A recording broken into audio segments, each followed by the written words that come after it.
What's up, people from the internet? This is Seth and Calps again with another adventure and samahan nyo naman kami ngayon papunta ng Hulugan Falls.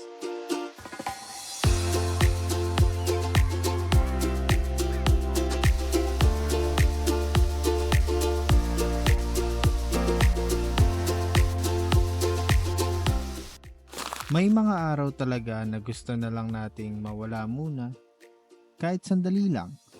Malayo sa ingay, sa stress, sa lahat ng paulit-ulit. And if you ever felt that way, watch this video. Maybe it can help you to plan your next escape sa magulo nating mundo. We felt a lot of stress and a lot of problems lately kaya naisipan na lang ulit namin na lumagay sa payapa. At syempre, naging pake na yung girlfriend ko ng mga gamit na dadalhin namin sa aming pupuntahan. Time check, 5 AM na ng umaga. Late na kami nagising, ang usapan namin ay 4 AM dapat aalis namin ng bahay. Pero okay lang, tuloy pa rin kahit wala nang ligo. Medyo maulan nga kaya nagkapote muna kami bago umalis. At mas lalo kami na-excite dahil nga sabi nila mas maganda daw yung falls during rainy weather. At umalis na nga pala kami ng bahay bandang alas 6 ng umaga at nakalimutan namin kumain kaya kumain muna kami dito sa may malapit na karinderya. Pagkatapos nga namin kumain dumiretso biyahe na kami para hindi na kami maabutan ng traffic. Alas 10 ng umaga dumating na nga kami sa may Louisiana, Laguna at sinalubong na kami agad ng tour guide sa labasan pa lang.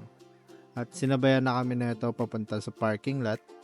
At pagdating din namin konting orientation lang bago pumunta ng falls at nagbayad na rin kami ng parking fee at ng environmental fee. Pagkatapos naman nun pumirma lang kami ng waiver and then sumakay na kami ng tricycle papunta ng drop-off point papunta ang Hulugan Falls. Pagdating ng drop-off point, medyo madali lang naman yung lakaran, yung iba ay sementado na at meron ding hawakan. Kaya hindi problema ang paglalakad. Pero meron ding medyo madulas dahil nga maulan. At sinabihan nga pala kami na mayroong 3 falls na pwedeng puntahan. Mas tatagal nga lang yung lakaran pero pwede namang dumiretso na lang ng Hulugan Falls kung ngayon lang ang pakay. Pero pinili namin na maghirap kaya pupuntahan namin yung ibang falls.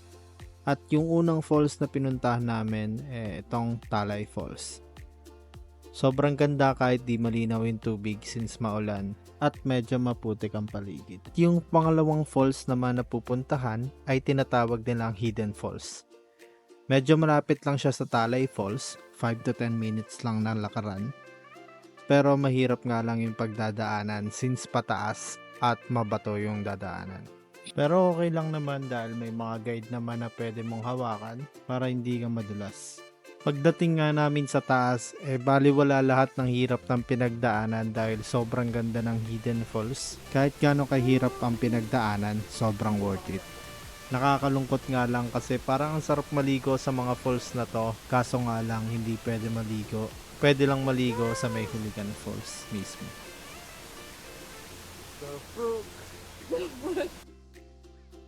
Pagkatapos namin puntahan yung dalawang napakagandang falls, pupunta naman kami sa may main event namin which is yung Hulugan Falls.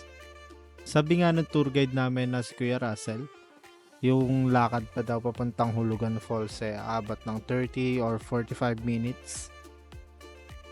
Pero wala na kaming pake since sobrang excited na kami makita yung falls. Kaya dire-diretso na kami, wala nang pahingahan kahit magkanda dulas-dulas na. At eto nga, nadulas na nga ako. Imbis na tulungan, tinawanan pa. Ayos! Talaga. Patingin. Ang hirap talaga maging Pinoy. Pero okay lang, kahit ilang beses madulas. Babangon at babangon pa rin, syempre. Pero may trauma na, kitang-kita naman kung paano maglakad. A few moments later. Pagkatapos nga ng mahaba-habang lakaran, nakikita na namin sa malayo ang kagandahan ng Hulugan Falls, kaya huminto muna kami saglit. Konting lakad pa nga naririnig na namin ang tunog ng falls kaya mas lalo kaming na-excite na makita ito ng malapitan.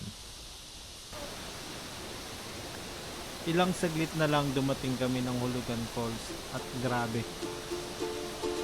Hindi ka madidisappoint, sobrang ganda. Pero pagdating namin ng Hulugan Falls, kumain muna kami bago maglibot-libot para tuloy-tuloy na. At dahil alas 12 na rin ng tanghali.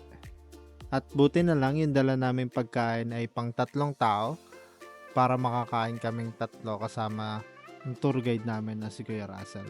Kaya advice ko sa inyo kung pupunta kayo, magdala kayo ng extra pagkain para sa tour guide nyo kasi kasama nyo sila hanggang sa dulo ng inyong trip.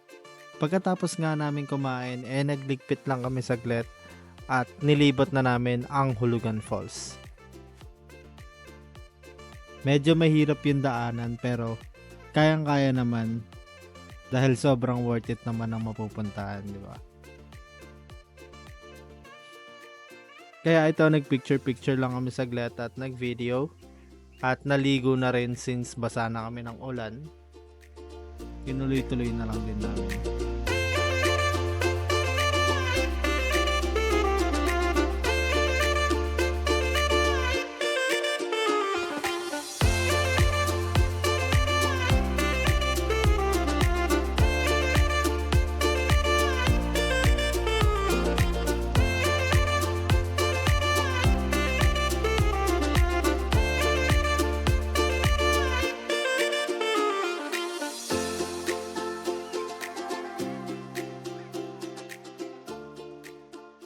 Pagkatapos nga namin maglabing-labing ay mag sightseeing, umalis na kami dahil may susunod pa kaming pupuntahan. Siyempre para sulit ang gala. Pabalik nga medyo mabilis na lang ang aming paglalakad. Ang problema lamang sobrang pataas kaya nakakapagod.